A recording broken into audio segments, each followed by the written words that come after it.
Entre ville et campagne, non loin de la Vesdre et proche des bocages du pays de Herve, Dizon compte aujourd'hui 15 000 habitants et sa population ne fait qu'augmenter au fil du temps. C'est vraiment une commune qui est à la fois industrielle et à la fois agricole. Elle est industrielle, où elle l'était en tous les cas, le long de la Vesdre, le long du ruisseau de Dizon, dans le centre de Dizon, qui est un affluent de la Vesdre finalement, et elle est agricole sur les hauteurs d'Andrimont et de Dizon, à la limite avec le pays de Herve. La commune de Dizon possède aussi un atout majeur pour son économie. Idéalement située au cœur de l'Eurégio Meuserin depuis plus de 30 ans, le zoning des Plénesses engrange 1997 emplois directs et plus de 3000 emplois indirects.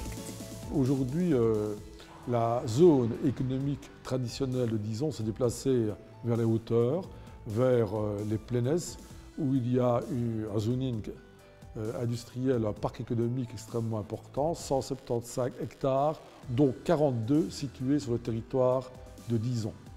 Ces 42 hectares sont occupés à 100% à l'heure actuelle, ce qui montre bien qu'il y avait un réel besoin de reconversion.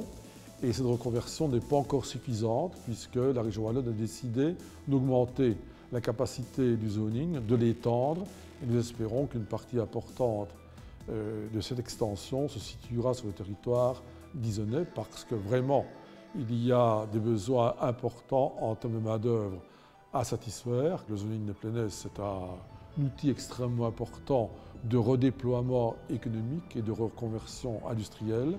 Et la commune fait des efforts tout à fait considérables en termes financiers, puisque lorsque 100 € sont investis pour équiper le zoning des Plénesses, 25 le sont à charge des finances communales.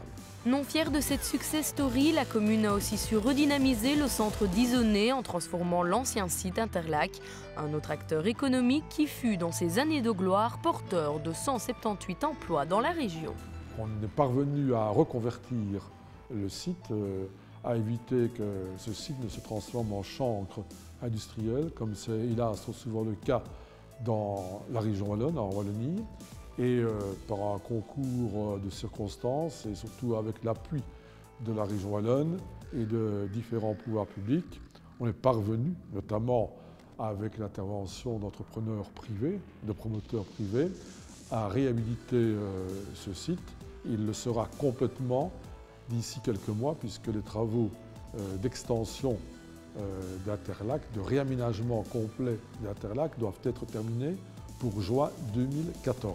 Dizon est incontestablement une commune en mouvement qui regroupe l'essentiel de l'activité économique de la région.